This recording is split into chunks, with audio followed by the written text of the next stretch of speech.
Hello everybody, and welcome to the National Paralegal College Faculty's Legal Analysis of the News. My name is Stephen Haas, and today we are covering a very interesting story that came out of Southern California last week, where a coffee shop, or an alleged coffee shop at least, or a partial coffee shop called Dumb Starbucks, opened up to throngs of people waiting outside to get their dumb frappuccinos and dumb coffee and all the other dumb products that they were selling. Customers came either for the coffee itself or just to snap photos and selfies around the innovative, if dumb, sign. Inside the coffee shop, if you will, there were drinks that were served in cups that mocked the Starbucks company logo, had a very similar logo to Starbucks, but you probably can't see it here. We'll look at it up close a little bit later on, that had the word Dumb Starbucks instead of Starbucks. The menus also featured such offerings as dumb iced coffee, dumb frappuccinos, and whoopee dumb latte, whatever that's supposed to mean. Anyway, you can see that this is obviously designed to mimic Starbucks as much as possible. Instead of actually putting the word Starbucks, the word dumb was inserted in front of it. You even had the same kind of secondary merchandise that Starbucks normally sells, generally trying to mimic Starbucks as much as possible, with the word dumb inserted wherever possible. Dumb Starbucks was even nice enough to put up a list of frequently asked questions regarding its relationship to Starbucks, and of course regarding the legality of what they were trying to do here. The frequently asked questions, as you can see with the dumb Starbucks logo on top over here, included, is this a Starbucks? And the answer, of course, is no. It's not affiliated in any way with Starbucks. We're simply using their name and logo for marketing purposes. I guess that's rather refreshingly honest. How is this legal? Short answer, parody law. And we'll discuss a little bit later on whether in fact that's true. And can you elaborate? And they say, sure. By adding the word dumb, we're technically making fun of Starbucks, which allows us to do essentially whatever we like under the fair use rule. Is this a real business? Sure, it's a real business. Although we're a fully functioning coffee shop, we are also actually an art gallery. Kind of amusing that they chose that, as the coffee that you're buying is considered art. But that's for our lawyers to worry about. And all you need to worry about is enjoying our delicious coffee.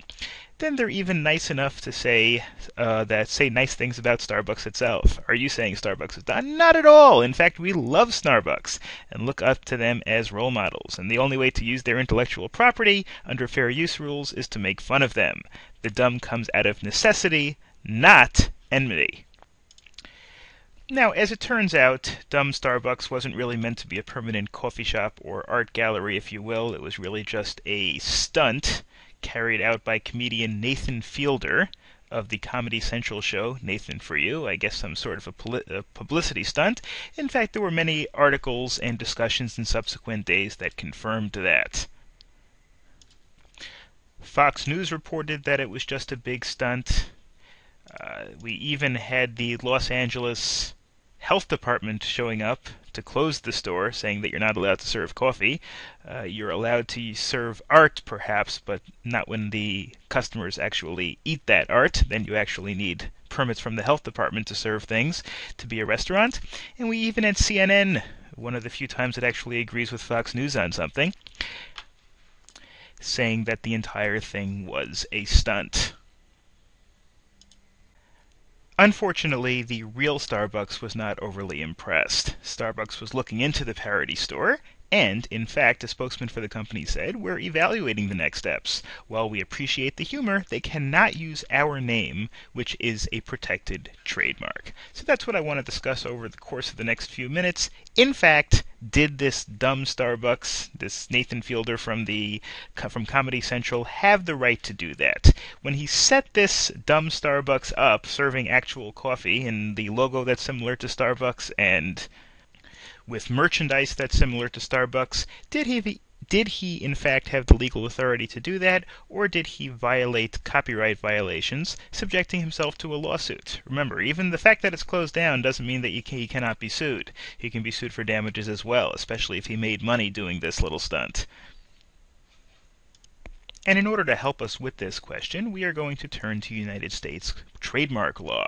Trademark law is in Title 15 of the United States Code, which deals with commerce, and specifically we're going to look at the Lanham Act, or the Trademark Act, which is codified in Title 15 of the United States Code. First, let's look at a couple of statutes. First of all, the owner of a trademark, somebody that uses a mark that's identified with his or her business, can request registration by paying a prescribed fee and filing it in the office of the USPTO, or the Patent and Trademark Office. And then, a little bit later on, the statute goes on to announce the penalties for violating somebody's patent, or trademark in this case. And that's section 1114, which is entitled Remedies. And of course, it discusses what is considered an infringement, and it says without the consent of the registrant, in our case of course Starbucks, use in commerce any reproduction, counterfeit, copy, or imitation that's likely to cause confusion or to cause mistake or to deceive, or to reproduce, counterfeit, copy, again, in a manner that is likely to cause confusion, mistake, or to deceive. And of course, anybody who does so can be liable in a civil action, can be sued. Section 1127, a little bit later on in the Act, specifically defines trademark as being anything that's used to identify and distinguish his or her goods. So really what we're going to discuss, and we're going to use some case law obviously in our discussion, when we have Starbucks and dumb Starbucks in this little incident over here, in fact, was dumb Starbucks' using Starbucks material the sort of thing that's likely to cause confusion or cause mistake or to deceive? As you recall, a little bit later on, I promised I was going to show you the logos. Well, this is the Starbucks logo. As you can see, that's of course a registered trademark of Starbucks. And the dumb Starbucks logo is this. Now, as you can see, the dumb Starbucks logo is almost the exact same thing as the Starbucks logo, except that instead of Starbucks, it says the word dumb over here, or dumb Starbucks coffee. First, I want to look at an interesting case, or a trademark case, a seminal case about trademarks from the Second Circuit called Polaroid versus Polaroid Electronics Corporation. This is a 1961 case, and this is a general idea about the test for trademark infringement. In other words, if we're not sure if one mark infringes on the trademark of somebody else, how do we make that determination? Well, there are 8 different standards over here, or 8 different factors. The strength of the mark, how unique is the original mark, and how much clout does it have. The degree of similarity between the original mark and the offending mark. The proximity of the products. If one is food and the other is a truck, well then the products are so dissimilar that it's very difficult to imagine people being confused. Bridging the gap, which is the issue of whether the original owner can prevent the confusion, whether the original owner, the prior owner, will bridge the gap between the two products and make sure that there is no confusion, how easy it is for the original owner to do that. Actual confusion, in other words, about evidence whether consumers are actually confused would be relevant. Whether there's bad faith, in other words, whether the infringer actually intentionally infringed on somebody else's trademark. The quality of the products and consumer sophistication in that particular area. These are the various tests that were applied by the Second Circuit and by other circuits as well to make a determination as to whether there is trademark infringement. Now, if this were the last word on the matter and there was nothing else that we could do, well then we would have to sit there and apply the Starbucks logo versus the dumb Starbucks logo, apply these 8 tests and make a determination as to whether there's an infringement.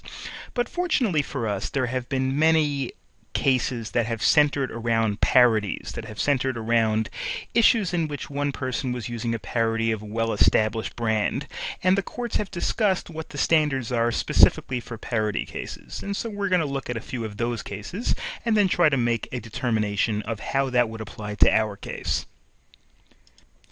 The first case we'll call the Barney case. This is Lions Partnership versus Ted Giannoulis.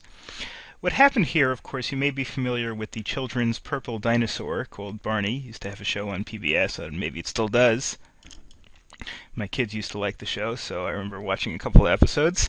But anyway, we had this person named Ted Giannoulis, and he was a chicken, basically. Well, he wasn't an actual chicken, but he performed as a the famous chicken, and he would go around to, I guess, birthday parties or whatever, and he would perform as a chicken. And so he decided to develop a sidekick, and the sidekick looked a tremendous amount like Barney. I guess it was a 6-foot-tall purple dinosaur. And so in that case, the question was whether that was considered trademark infringement. And the court said to establish a trademark violation, of course, you have to establish the defendant has used the mark in a confusingly similar way to the plaintiffs. Mr. Giant Chicken, we'll refer to him by that name from now on, since it's a lot easier to pronounce than his actual name, had claimed that his act was a parody of Barney. He wasn't actually using Barney to pretend that his sidekick was the actual Barney, but he was just using it as a parody. And so the court said that a parody is an artistic work that imitates the characteristic style of an author of a work for comic effect or for ridicule. And in fact, the original work has to be referenced in order to accomplish a parody. That's what the Barney case said, which makes a lot of sense. If you're parodying something, if you're making fun of something, well, then you should attribute exactly what it is you're making fun of. And so the court said to the extent the original work must be referenced in order to accomplish the parody, that reference of the original work is acceptable. And again, the court continued to say that it seems reasonable to expect that most comedians will seek to satirize images or figures that will be widely recognized to their audiences. Therefore, it's unlikely that the comedians will target trademarks that don't have significant strength. In other words, things that are targets for parodies themselves must have a lot of name recognition. And then the court went on and said, although the fact that the parody is not an affirmative defense, it can actually work as a defense in this case. When, as here, a parody makes a specific, ubiquitous, very common, very all-encompassing trademark the brunt of its stroke, the use of the trademark for satirical purposes affects our analysis to consider whether determining the use is likely to result in confusion. What the court is saying over here is that if it is a parody, and if it's something that references the original work, that may decrease the likelihood of confusion. Remember, without a likelihood of confusion, you have no trademark violation. So if this 6-foot-tall purple dinosaur could be considered a reference to Barney and making fun of Barney, some sort of a satire, then it would not be considered trademark infringement. Our next example comes from the Second Circuit, what we'll call the spam case. The spam case was Hormel Foods Corporation versus Jim Henson Productions. Jim Henson, of course, is the creator of the Muppets, and this, in fact, was a Muppet-based case.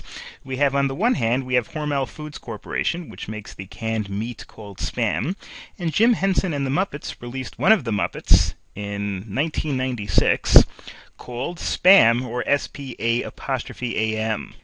In the film, Spam is the high priest, and I'm reading from the case over here, of a tribe of wild boars that worships Miss Piggy as its queen, Shakalaka, whatever. Anyway, I'm just reading from the case. The point is that the Spam Muppet is a pig, and that's not accidental based on the fact that Spam is very often canned pig. So the question here is this a trademark violation, using the word Spam very similar to the Hormel Foods Spam in a way that violates the trademark or infringes on the trademark of the Hormel Foods Corp.? And this case actually analyzed the issue, very similar to the one that we just saw, very similar to the one that we saw regarding the Barney case. The court said that a parody must convey two simultaneous and contradictory messages, that it is the original and that it's not the original, because if it has no resemblance to the original, well, then it's not much of a parody, whereas if you don't say that it's not the original, well, then people can confuse it. And the court said again that in our case, the parody depends on lack of confusion to make its point. If the court was, I guess, justifying the idea of a parody, saying that by definition it doesn't cause confusion, because if it really causes confusion with the original product, well, then it's not a parody. Whereas if it's a parody, by definition, it says we're not the original, we're making fun of the original. In the last case we're going to look at, the Walmart case, a case called Charles Smith versus Walmart Stores, there was also, this was actually more of a negative parody, where somebody created websites displaying designs and slogans that were similar to Walmart's, but were actually put in a negative connotation. They were trying to criticize Walmart. And their defense in a trademark infringement action was that they were, of course, just parodying Walmart. And the court said the alleged parody must both call to mind and differentiate itself from the original, and must communicate some articulable element of satire, ridicule, joking, or amusement. In the case of parody, the strength of the mark may actually cut against the likelihood of confusion. The stronger the mark, the stronger the original mark, in this case Walmart, of course, makes it less likely that it be confused with something else that is trying to parody it, because consumers are more likely to recognize that very famous mark that's being used as part of a jest. And again, the court elaborated that if the primary mark is not distinct in the viewer's mind, it'll be impossible for the viewer to understand the parodist's representation. In other words, what the person that's doing the parody is trying to convey will be impossible unless the consumer understands what the real mark is and that this is not actually part of the real mark. So let's apply this back to our dumb Starbucks case. Well, first of all, the first question is how strong is the Starbucks mark? Now, I think we'd all agree that the Starbucks mark is very strong and very recognizable. Certainly, there are many thousands of Starbucks throughout the country. It's very, very recognizable. Is this a parody?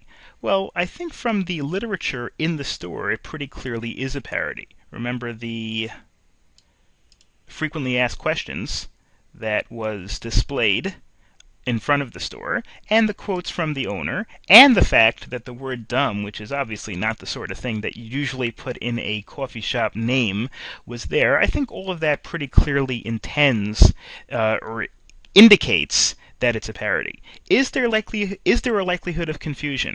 Well, again, based on the addition of the word dumb into the title and the fact that there's no attempt whatsoever made to hide the fact that this was stolen from Starbucks, the fact that something hanging in the window specifically says that this is not a Starbucks, and that they were just taking Starbucks' intellectual property in order to try to sell coffee, which is, I guess, a jokey way of saying that we're trying to parody Starbucks, it seems very unlikely to me that there would be any real likelihood of confusion here, especially when you consider the fact that everything is really designed to be a carbon copy of Starbucks with just the word dumb put in front of it. So overall, based on the cases that we've seen so far, I think, in my opinion at least, it's pretty clear that Starbucks would have no cause of action for trademark infringement based on the fact that this is pretty plainly a parody. But again, obviously, like any good lawyer could probably argue the other way also, because law is like that, where you can argue both sides to any issue, even if only one side seems to make sense. So if you want to read some of those cases and see if you can come up with your own conclusion on that, that would be great. But thank you very much for listening. This is Stephen Haas for the National Paralegal College Faculty's Legal Analysis of the News. Have a great day, everybody.